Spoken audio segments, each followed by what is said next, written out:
ओए मुफ्ता खड़ा है वहाँ। अस्सलाम वालेकुम मुफ्ते, क्या हाल है? वालेकुम सलाम। और सुना मुफ्ते? क्या हाल है? ठीक ठाक, आप सुनाए। मुफ्ते यार, आज के हमारा भी मुफ्ता लगा दे। भाईजान क्या कुछ भी यार, मुफ्ते में खिलाफ ला दे। क्या खाओ पियोगे? कुछ भी। चला जाओ, चलते हैं फिर।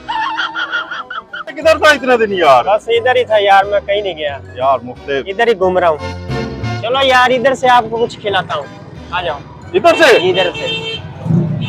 ओए